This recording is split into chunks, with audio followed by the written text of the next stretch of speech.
The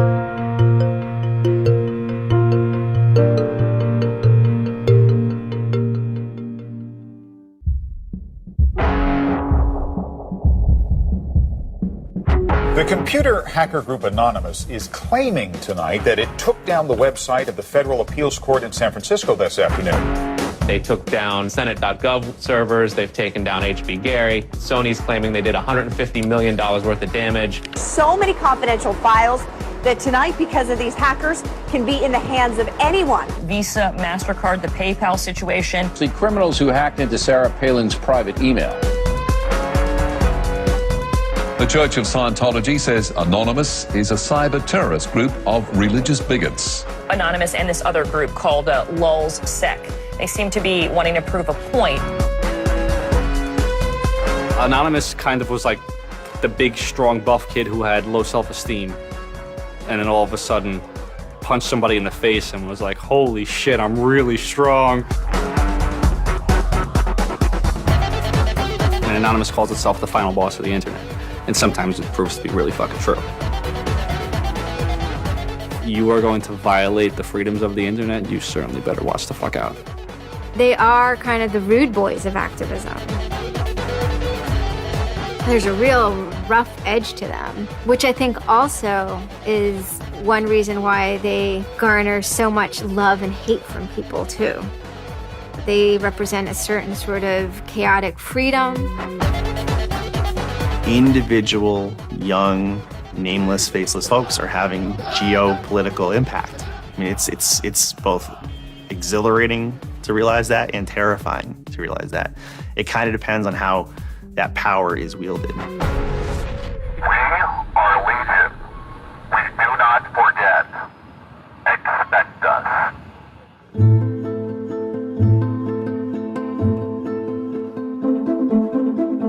We stand for freedom. We stand for freedom of speech, the power of the people, the ability for them to protest against the government, to right wrongs. No censorship, especially online, but also in real life. We have members throughout society and all stratas of it worldwide. Yet we have no leadership. It's one voice. It's not individual voices. That's why we don't show our faces. That's why we don't give our names. We're speaking as one, and it's a collective. Good timing. I would love to live in a country where the government fears its citizens and not the other way around. But right now, plenty of anonymous actors are in hiding because of fear of reprisals by the government. I've been called many things. There's unpatriotic. That we're just a bunch of children sitting in our parents' basement. I got called a terrorist sympathizer. We've been called kids, we've been called cyberbullies, we've been called hooligans, and you know, sometimes those words aren't entirely unfair, but this is a serious political movement. No one, in the general public really seems to get it. What they don't seem to get is that the ability for Anonymous to be everything and anything is its power. Anonymous is a series of relationships, hundreds and hundreds of people who are very active in it and who have varying skill sets and who have varying issues they want to advance and who are collaborating in different ways each day. They're a little bit like a prism or kaleidoscope. They've got many different facets and many different sides. Of course, when you spend enough time with them, you start to get a sort of feel or texture that's not just random, right? Yet it's very multifaceted, very rich, which does span from the quite lighthearted to the very, very serious. Bob Dylan had a line in a song just saying, to live outside the law, you must be honest. They might do something which isn't technically correct, maybe it's not legally correct, but they're doing it for purposes that in their minds at least are ethical. People who know what they're doing, who share an ethos, who have a commitment to exposing and humiliating the man, who have a very low tolerance of lies and what they perceive as evil on the part of overweening power structures. They share information, they share tools and techniques, and they are currently having a very good time. The hacker culture, as we know it, really sprang from one place. It was MIT, and it was specifically the people in the Model Railroad Club, the Tech Model Railroad Club. Hacking originated as humorous pranks. When the guys at MIT put a Volkswagen up on top of the dome of the building, and people woke up and saw the car up there in the morning, or they measured a bridge by the body lengths of somebody. I would say his name was Brian, and discovered the bridge over the Charles River was, 822 Brians. These are funny things. That's where hacking originated, and it migrated into engineering and computer communities. It's witty, it's pranks. I'm Chris Weishopel, former member of the Loft. We don't necessarily say hacking group because it makes it sound like we're hacking, so we used to call it a hackers think tank. Hacktivism was a term coined by a group called Cult of the Dead Cow. The Cult of the Dead Cow was really kind of sort of like a propaganda type of organization. They had a guy who's the minister of propaganda. They're kind of merry pranksters. Like everything they did was completely over the top. One of the guys there coined the term hacktivism because he saw one of the things his group was doing, which he called hacktivism, was writing software that people in other countries could use to communicate securely, even if their government was spying on them. So the principle was really, it was freedom of expression. It was everyone should have access to the internet. Everyone should be able to communicate and get their message out on the internet. Even more important in countries where there was repressive regimes, that if you said something against the regime, they would come and take you away, and you weren't saying it anymore. Just like in traditional activism, it spans the full gamut from sit-ins or pickets to actually spiking trees and pouring sand in, the engines of construction vehicles. I mean, there's real sabotage. The same thing does all fall under the hacktivism label. There is a spectrum. There's sometimes a strong anarchist flavor to it as well. It's resistance to authority and those who would impose groupthink and group behavior on people, which was rightly perceived to be a consequence of the digital revolution as it was used by people in power to do hacking on behalf of righteousness and to redress the grievances of the world. Lance lowered Don Quixote on his horse, nag though she was, flying at the windmills of modern life. Anonymous grew out of what's known as 4chan. And essentially, this is just a website where people can upload images and you don't actually give your name. It's just sort of anonymous. When you look at 4chan, you're often surprised because it looks like a site from like 1995 or something. The idea is very simple. You post a comment and you post a picture. And you can post under your name or anonymously. And it's separated into boards about particular topics. So there's topic on anime, there's topic on weaponry. There's like a 4chan board for origami, and you just upload interesting pictures of origami.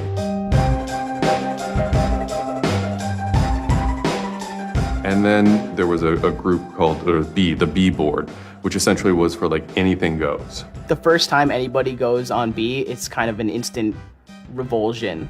Because there's never a time that you go on there where you don't see something horrible. That instantly puts off a lot of people. The idea is post something that can never be unseen. Half of the posts on B are there specifically to make people not want to come back to B. It's what you get when people are allowed to express themselves with absolutely no restrictions whatsoever. It's the kind of sum of human imagination when people can get together and think together without any limits or parameters. It's the most vile, disgusting, and funny thing on the internet.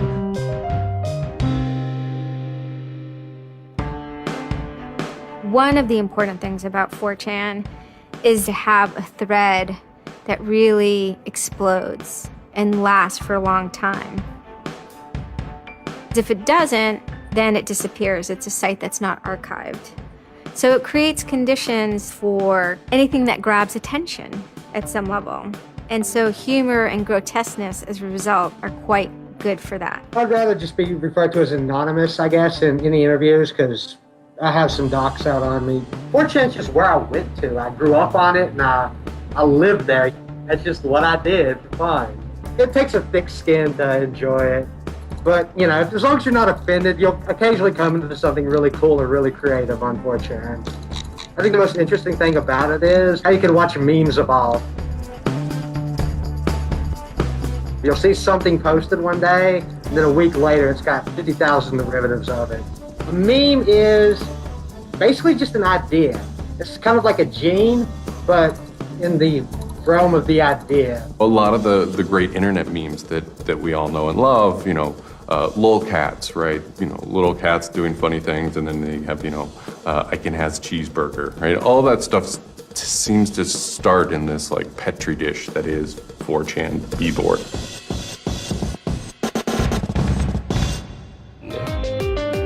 Say it publicly and you're insane. Chocolate rain.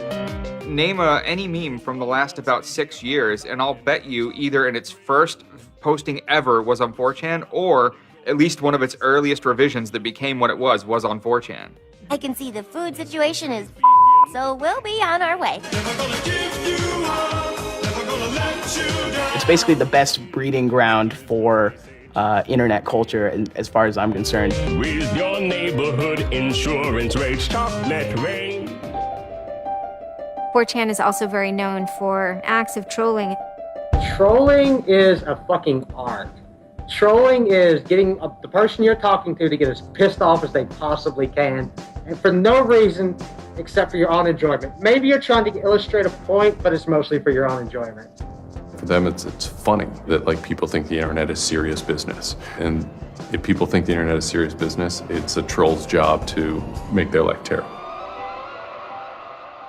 The idea of anonymous came initially as a joke.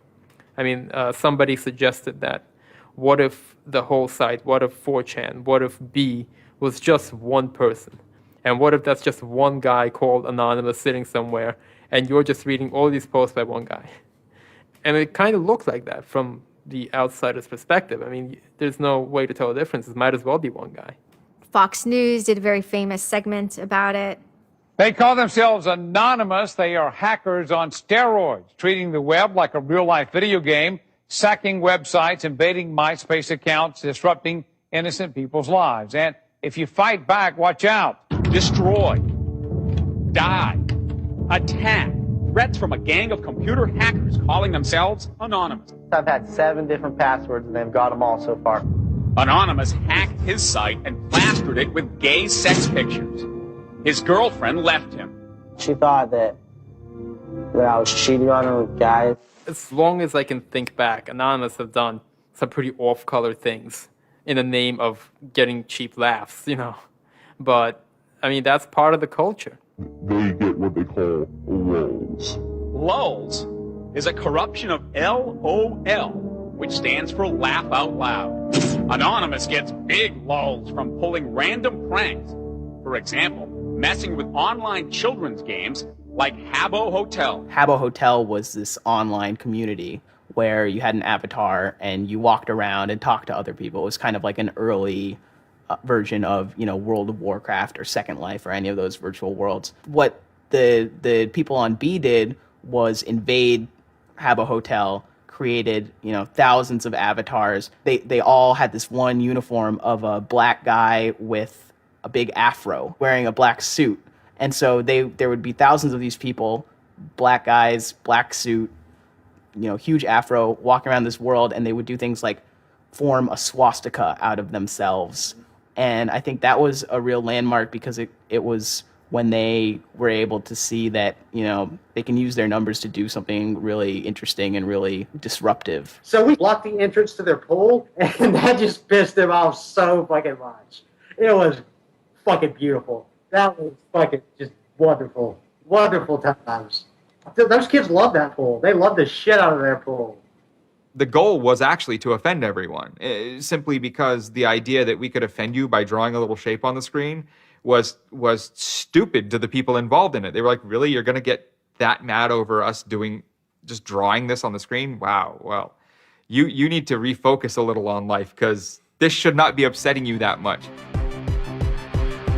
All these different organizations online, whether it's 4chan or just any website, there's typically a community aspect to it. This is where people have their social relationships. This is where their friends are. This is where they have a creative outlet.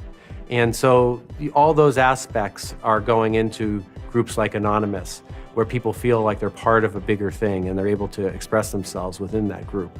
There were certain words, certain phrases, certain ways people respond to things, certain images that were posted that created a pattern, and that pattern was, I guess, the origin of what is now Anonymous. It's like Freemasons with a sense of humor, in so much as they have this common symbology, and one of their chief joys, which is kind of wrapped up in power and secrecy, was the fact that they could recognize each other by referencing these symbols, referencing these phrases.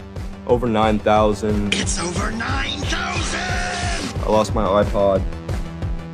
Mudkips, anything involving mudkips. So you have this weird sort of international culture developing with people, across the world, wherever they may be. In late 06 and, into early 07, there's a bit of a sea change where instead of just posting a bunch of content or randomly saying we're going to go over to some website and post a bunch of dirty comments against someone, it becomes a little more organized. Welcome to the Hal Turner Show. They went after a guy named Hal Turner. I am being discriminated against because I'm white. Hal Turner was a neo-Nazi who was, big online and had a podcast. I think that the 14th Amendment was not ratified properly, and I think, therefore, it is still okay to have Negroes as slaves in America. The first time I heard about Hal Turner is he was knocking somebody on 4chan. There's a million neo-Nazis out there.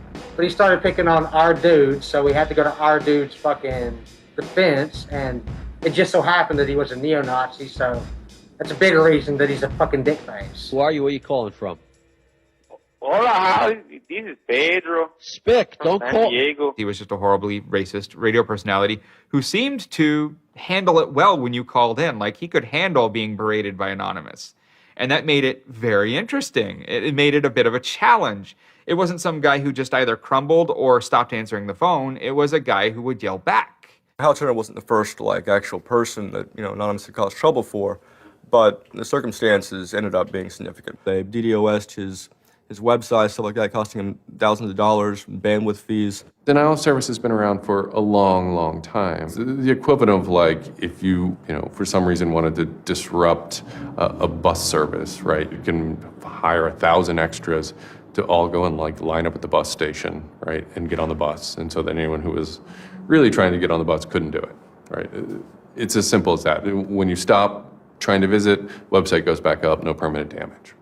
We DDoSed him, and then we kind of trolled him in real life. We sent countless pizzas to his house. We signed him up for escorts on Craigslist. We sent a bunch of pallets of industrial materials to his house, which he ultimately had to foot the bill for. And basically, we destroyed his ability to pay for his radio show, and that took him off the internet. And then they ended up getting some real hackers to help them out. This wasn't sort of pranks. They actually were able to get into Hal Turner's private servers and his mail servers and find some interesting emails that he was serving as an FBI informant, which, if you're a right-wing neo-Nazi, is not a good thing to be. And obviously him being an FBI informant and also his reaction, his sort of douchebaggy reaction to the raids, damaged his credibility within the white nationalist scene, which is a shame. Hal Turner's gone. He's been prosecuted by the feds for threatening judges. What follows is a period of confusion and anger in which, the original Anonymous people, the sort who want to keep Anonymous as this nihilist little, ridiculous group, are upset that now, that the most terrible thing on the internet is now becoming a force for good all of a sudden. I'm Mike Vitale, and my handle is Seth Dude. Now, this is January 2008. Anonymous is strong now. We're not a little dinky fucking group anymore. This is millions of people worldwide, and we're watching. And then Scientology stepped in with a big target on its chest. A video came out of Tom Cruise. It was supposed to be an internal Scientology video, talking about secrets of Scientology. Being a Scientologist, when you drive past an accident, it's not like anyone else. As you drive past, you know you have to do something about it because you know you're the only one that can really help. It talks about you're the only one who can stop, bad things from happening. And so this is kind of widely mocked online. It circulated like wildfire. Instantly, the Scientologists post a DMCA, Digital Millennium Copyright Act. And this is a way that if you own content, you can go to video sites, upload sites, and have your content pulled when someone uploads it illegally. Scientology's always at odds with the internet, always trying to legally bully people out of fucking them over on the internet. They always did that.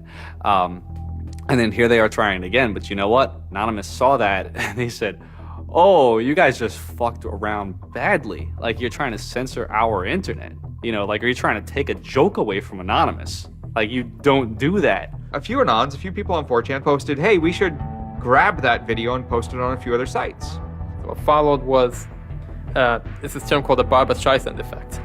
And this video, as they're attempting to suppress it, went everywhere. Like, everywhere you look on the internet, you were gonna stumble upon this video. Actually, Gawker, the site that I work for, was, I think, the first one to put it on the website, and we got in a huge legal battle with Scientology, who wanted us to take it down.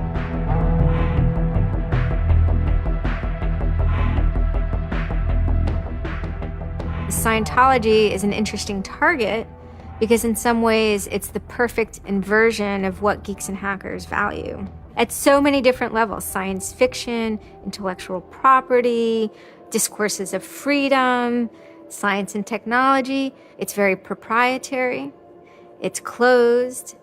And so in some ways, if you had something like a cultural inversion machine and you stuck geeks and hackers in there, you'd get something that looks a lot like Scientology. So it's quite offensive, and there's a real pleasure in attacking your perfect nemesis. And people who knew what Anonymous was to begin with were like, oh my God, Anonymous is going to go to war with Scientology. This should be really interesting. Especially because it's two weird-ass groups. I mean, I've been an Anon for a long fucking time. I know Anonymous is really strange. They're weird, and the stuff we like is weird, and it's really not mainstream at all. Now you have Scientology. Also really weird. A lot of crazy shit goes down. Anybody on the outside who's seeing this is going, let's watch these two retards fight. Like, both their pants are gonna fall down, they're gonna triple, and it's gonna hurt everybody, and it's gonna be hysterical.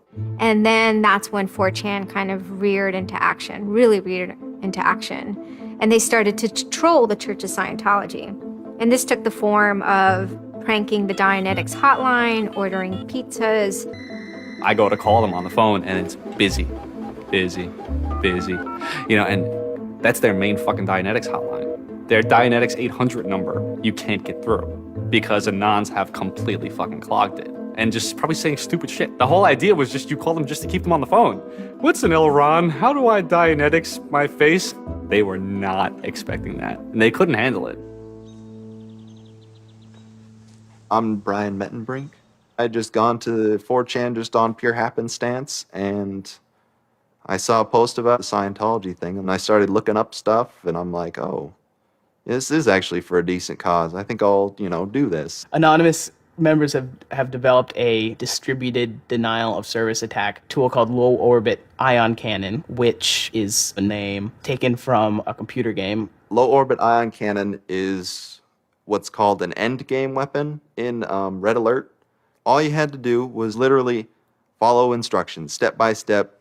What you do is you put in the site, you see that the IP is correct, you make sure that all these settings are good, and you hit the button, and off it goes. And what it does is it tells Scientology.org, in this case, it tells them to send their website to my computer about, I think, it was 800,000 times in a weekend, and I'm pretty sure I probably took it down myself a couple of times. It felt like you were making a difference, just you yourself, and you didn't even have to leave your home, And one of the guys said, we need to make a video. We have to make a video. Hello, leaders of Scientology. We are Anonymous. When the video came out on January 21st, that was one of the first times that Anonymous, as a culture, started referring to itself as Anonymous as a movement. That video probably changed everything. We are Anonymous. We are Legion. We do not forgive. We do not forget. Expect us.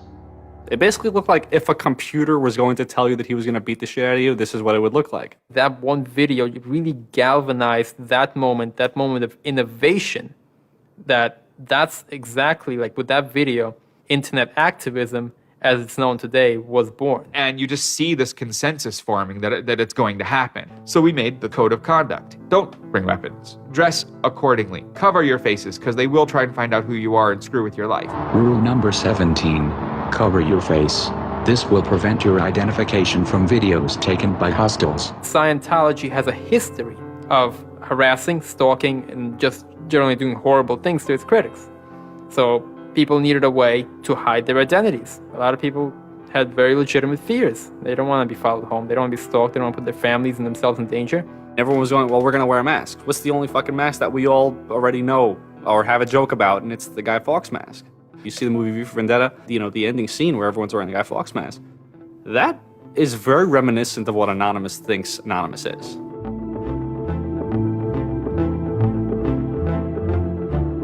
We wanted to represent anonymity in some way when it moved into real life. I think that the Guy Fawkes mask was one of the most natural things to happen. It is the idea that none of us are as cruel as all of us. You have this massive crowd of people who are anonymous that is going to fight against a bigger thing and win. Even after watching the video, it's like, yeah, this is great, but who's actually gonna do it? Who's gonna step up? Are people actually gonna get out of their house? And I guess we were really affected by the stereotype of that whole community, they're being internet nerds, that too afraid to leave their mom's basements. No one thought that they were gonna come out. This is me on the way there. I haven't slept. I'm very fucking tired. And I remember going to the park that day, and it's really fucking early in the morning, which I thought was a bad idea. And I'm smoking a cigarette, and I'm looking around like, where the fuck is everybody? There's nobody here. So here I am, sitting in Bryant Park, waiting for the other announce to show up. I remember thinking like, oh fuck, like, am I gonna be the only one in the park? Am I gonna walk to Scientology with fucking 6 or 7 people? Which totally defeats the entire purpose of this, because now they could single me out, Then I get up and I start walking around, and I see there's a lot of green balloons over there for some reason. On the other side of the park, there was like fucking 200 people. There was Guy Fawkes masks everywhere, and I'm like, holy shit, this is huge. There's a fucking lot of us. That's pretty good. I had no idea how many Anons there were until we started moving. And it just fucking got bigger. I remember walking through Times Square, and everybody in Times Square was an Anon. This is like a fucking 1,000 person per fucking minute foot traffic area. And everywhere I'm looking, I'm seeing fucking Anon symbols. It was fucking wild. It was really wild. This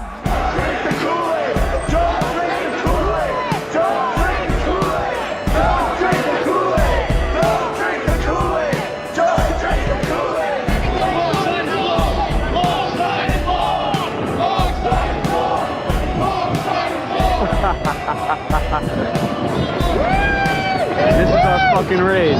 Hell yeah! So we start getting numbers in. And Sydney. We're thinking that it's going to be 50 people. And before 10 a.m., before even time, there's already 50 people there. And there's still streams of people walking down the streets. A couple hours into it, because I didn't go to bed until 1 in the morning, you're looking at Sydney as, wow, there's 250 people in Sydney. The cops are estimating higher than that for their reports. What just happened? Adelaide, Perth, and Melbourne happened. And, over 200 at each of them. We nearly broke 1,000 leaving Australia. Now, the next protest was Tel Aviv, which had actually gotten its first Scientology building right before this. There were Palestinians and Israelis at this protest, both holding their flags. And at one point, they actually switched flags and held up each other's flags and whatnot. It was awesome to see. I call our guy in London, Britanon, and I say, hey, what's going on there? And he's like, did you just get out of bed? I said, yeah, I haven't even turned on the computer. I just figured I'd call you.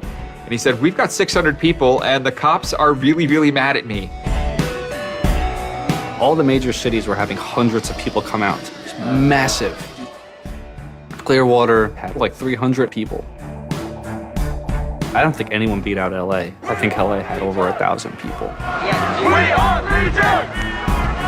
We are Legion! The thing that happened was something completely different, and hundreds of people from every city just swarmed the streets. It was kind of overwhelming, a little even scary, but scary in a good way. Soon, we're at around the 10,000 mark, and we were joking the whole time, over 9,000, one of those memes. It was too surreal. It was not believable. You go by what name? We are anonymous. It was very empowering, especially after people saw the thousands of people showing up. This was it. We owned the world at that point. We all met each other. The idea of an anon is you're fucking alone until you get to 4chan, and then these people all think like you, And all of a sudden, you're not alone. You are with fucking 500 others, They all know the same jokes as you. They all clearly have similar interests as you. Here's your culture. You meet your own people finally. It's perhaps a little surprising. It's not just preteens or teenagers. There's a far more even mix of males and females than you would imagine otherwise. And there were a lot of these so-called guys who weren't socially good. They were very awkward. They still lived at home at 23, half of them virgins. And I'll tell you, the amount of those people who got laid from these protests happening is in the thousands that would not have for years probably. That's why those protests were so important. It was a chance to finally meet other people that were previously anonymous and unknown, and hence it was the moment of the end of their anonymity. Scientology, they kind of fought back, so to speak. They posted stuff online. While claiming they are peaceful, in less than 3 weeks, anonymous members made or encouraged 8,139 harassing or threatening phone calls, 3.6 million malicious emails, 141 million hits against church websites, 10 acts of vandalism, 22 bomb threats, and 8 death threats against members and officials of the Church of Scientology. They wanted to find me. They did.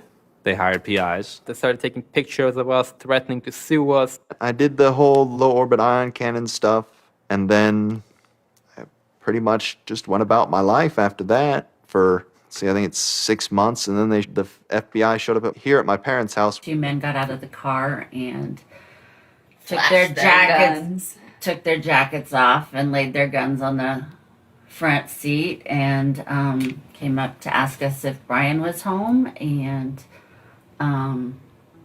explained that they were the FBI and they were looking for Brian, and I've never been so scared. I did the second most damage is what Scientology said. I sent the second most out of everybody. So I got the maximum for my category, which was 1 year in prison and 1 year supervised release. I think, the way I feel is for what I did was one of the most lopsided punishments I've ever read about or heard of. Yeah, I think it's ridiculous, especially the year supervised release where I can't touch a computer for a year. I'm not sure what that's supposed to solve except make my life difficult. So that computer behind me back there, I could go back to prison if I went over and touched it. I'm very proud of what he did. He stood up for what he believed in. I never would even dream of hurting anybody, It's just not me.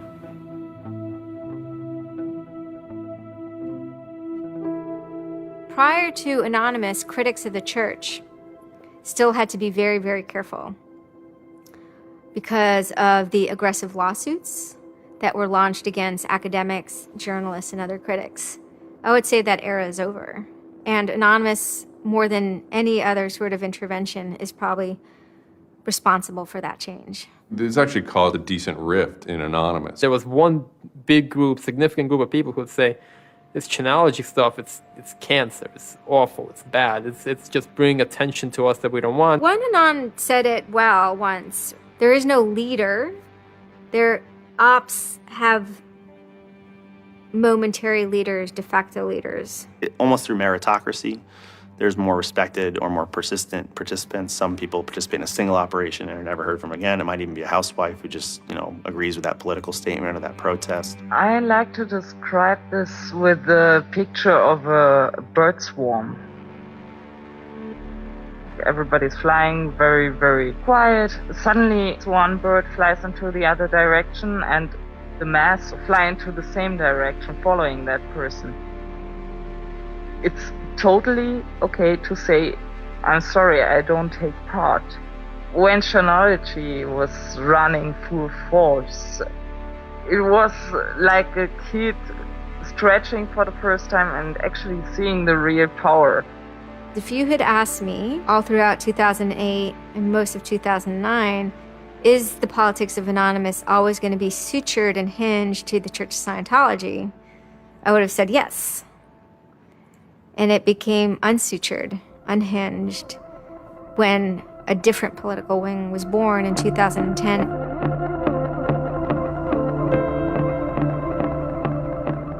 It is our task to find secret, abusive plans and expose them where they can be opposed before they're implemented. The interesting thing about someone like Assange is that he actually also sprang from, a hacker culture. It's a mentality of spreading information. Julian was Mendax. He was the greatest hacker that ever walked the face of the earth when I was a kid. I mean, they rumored he could move satellites around in space by hacking into NASA. Maybe it never happened, but it was a myth that kept young kids like me wanting to plug a computer into a modem and see if I can move some satellites around. WikiLeaks is an instantiation of the hacker ethos. Truth wants to be free, and we want to liberate it. WikiLeaks released a huge trove of diplomatic cables. There was a lot of controversy from every quarter of society. The WikiLeaks website released nearly 400,000 secret U.S. files on the Iraq War late today. It was the largest leak of classified U.S. files in history. There was one particular moment that really sparked the fire, and this was when PayPal, MasterCard, and Amazon pulled services for WikiLeaks. So all of a sudden, there's no way to actually process donations to WikiLeaks. And then people went and found neo-Nazi groups. Visa and MasterCard were perfectly fine with you being able to PayPal being able to make donations to them. But WikiLeaks, no.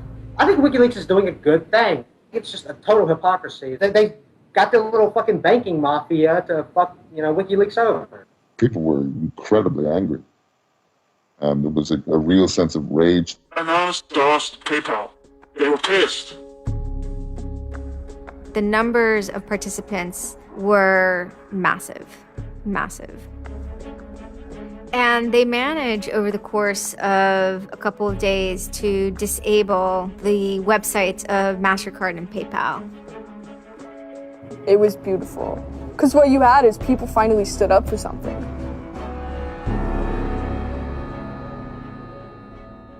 My name's Pete Fine. You can call me an internaut or a hacktivist. Telecomics is an ad hoc cluster of volunteer net activists who have spent much of the last year trying to keep the internet running in the Middle East.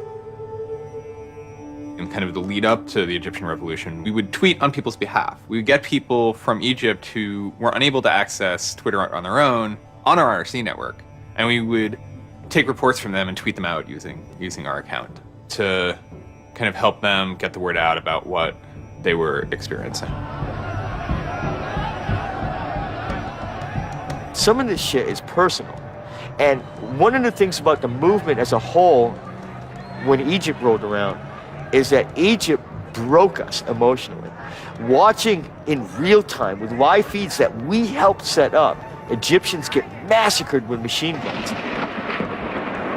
It was different, and I have never in cyber activism wept before. It's never bothered me like that. It's never been able to touch me the way Egypt touched me. And then January 27th, January 28th rolls around, and the Egyptian government starts shutting down the internet. I mean, just for the whole country. The whole country. There's this fantastic traffic graph that you can see the traffic coming out of Egypt, and it looks like, like this, and it goes like that. Just totally stops. And we were just shocked. We were just like, what the fuck? Like, what the fuck? To think that a country would completely cut itself off as much as it was able to from the outside world was pretty unthinkable. We know bad things go on in the dark places. That's the kind of thing that could start riots.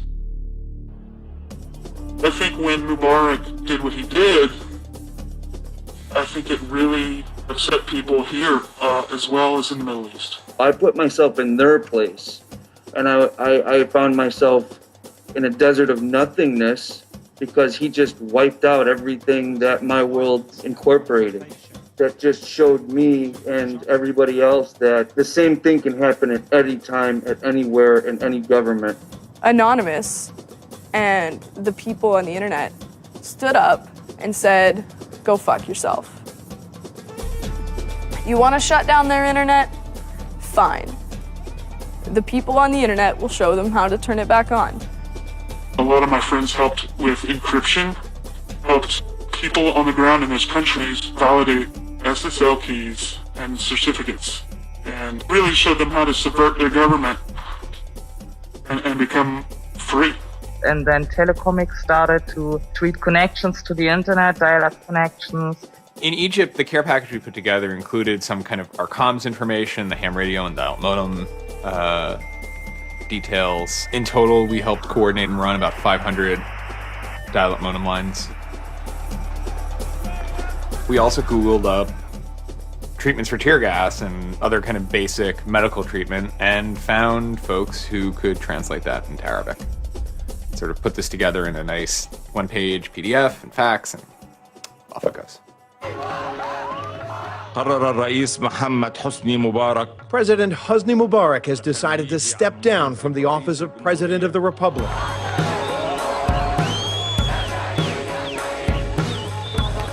When Mubarak left, it was a hell yeah moment. People can rise up. People can make a change. And I think for a lot of people in America, it was the first time they had seen people rise up and take down their government and say, we're sick of this shit. We're sick of the oppression. We're sick of living as slaves to your power. We had Egyptians come thank us as we're doing this stuff, and I said to them, like, look, you guys just get our back if stuff goes down here. It's a revolution that was facilitated by the internet, by Facebook and by Twitter. Not caused by it. I mean, 50 years of dictatorship has caused the Arab Spring. But the internet has certainly been helping. Although it was awesome and it was one part we were fighting for me it was quite clear that it's not the end of the story. That it's not suddenly changing into rainbows and 9 cats or whatever, but that we now have to watch even more. Suddenly on February 5th, Financial Times article comes out that we all see.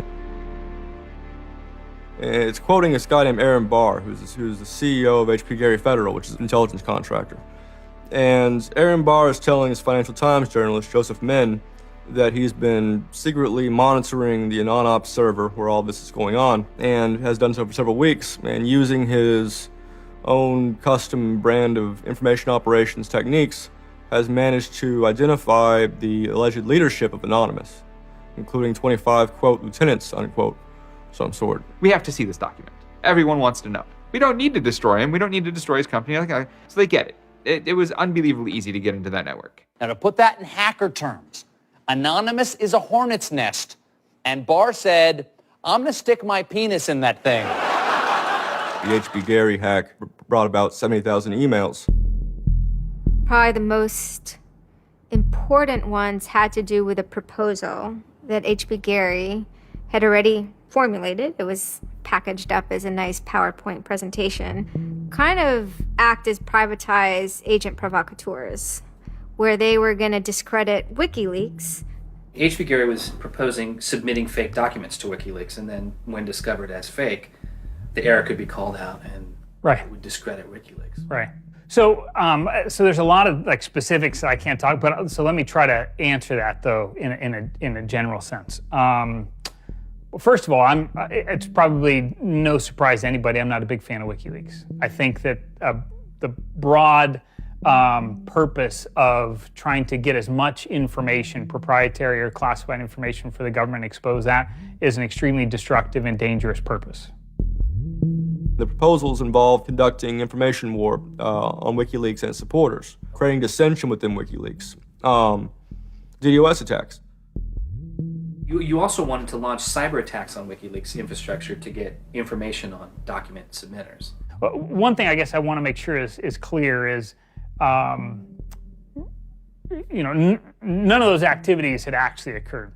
In business, there's, when you start proposing or thinking about an idea, there's a brainstorming phase. And somebody says, well, what if, what could we do? What's theoretically possible? Well, still, this was an idea. This was proposed. This was something that you thought about. Right.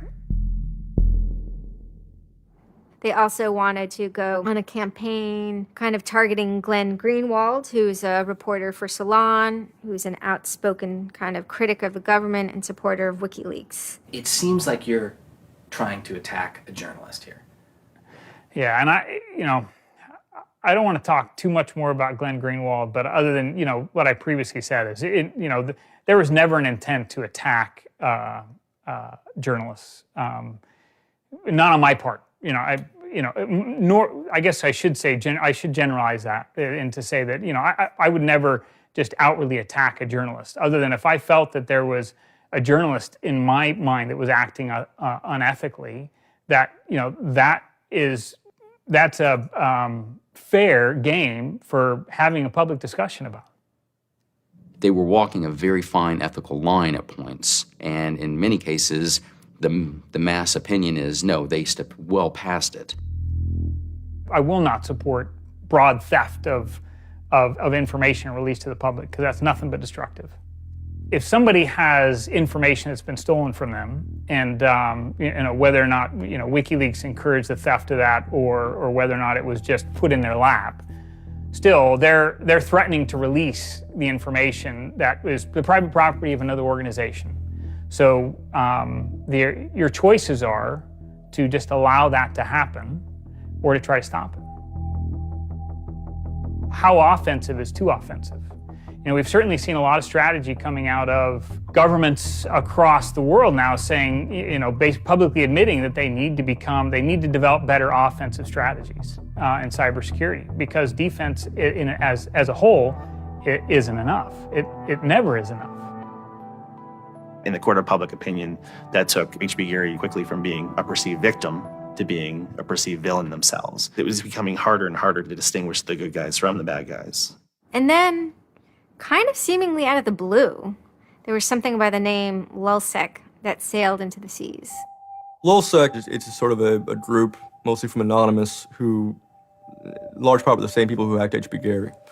And they decided to form this little group and just carry on operations sort of outside of the purview of Anonymous for a while. They hacked whatever they wanted, they released whatever they wanted. It's almost like they had no rules. They just said, this is what we're going to do. We're going to stir up the cart. We're going to make some trouble. We're going to make some waves. And they did.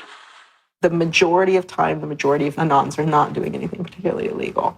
When they are, a huge number of them try to do that in a very specific political context. For those people, what LulzSec was doing, they were funny, but they were attacking random targets. They were breaking the quasi-rules by attacking media. PBS's Frontline runs a documentary mainly focused on Bradley Manning, the alleged leaker to WikiLeaks. And a lot of Bradley Manning supporters didn't like it. They hacked a website putting a story that Tupac and Biggie had kind of escaped the world of celebrity fame and attention and retired quietly and discreetly in New Zealand. LulzSec, when they attacked PBS, that gave me the creeps, As a journalist, I'm not too thrilled with the idea of someone judging that we don't like you to write that. We don't like your reporting, so we're going to shut down your website. I'm uncomfortable with that. It could be me, and I could be writing something about a group that they didn't like, and I'm happy to sit and talk with them about it, but don't shut my website down. This is obviously about freedom of speech, so attacking the press would be would sort of be a bit of a contradiction. So people always said, well, we shouldn't do that. And obviously LulzSec had a completely different agenda, so they had no problem doing it. Hacktivism started to become sort of, I would say, almost more nasty, using, sort of more no-holds-barred kind of attacks, sort of more vicious attacks. They sort of saw themselves as going out there, breaking into like anything, everything, governments, corporations, police departments, largely for the same reasons Anonymous would. They went after Arizona for immigration policy, 50-day run, causing mayhem, havoc, and then ended it. The computer hacking group Lulz Security has announced it's disbanding, saying it had achieved its mission to disrupt government and corporate organizations for fun. I call this whole thing the rise of the chaotic actor. And chaotic could be chaotic good, neutral, or evil. If you go back to the old Dungeons and Dragons charts. And some people see Anon-Ops initially, let's stick with Anonymous, as chaotic good. They saw Operation Payback, or they saw attacking Scientology, and they say that's good. It's like Robin Hood, right? Chaotic good. Outside the system, but doing something good. Other people saw Anon as chaotic evil, like the Joker. They just want to see the world burn and doing potentially irreparable damage. And the truth is, yes, it's the entire column of chaotic. I'm actually a little less concerned about some of the things LulzSec's done and more concerned about the next generation of LulzSec, the next turn of the crank of who takes it further or is more aggressive. Whoever fights monsters, should see to it they don't themselves become one. Really, as powerful as they seem to be, LulzSec and Anonymous are really small potatoes compared to the bigger operations that are going on that we don't hear about, maybe operations funded by government. 16 people were arrested today, but dozens of FBI agents targeted alleged members of the loose-knit hacking group. Armed with search warrants, agents hit 6 homes in New York, along with locations across the country. The people arrested yesterday were suspected of attacking PayPal's website after the company shut off payments to WikiLeaks.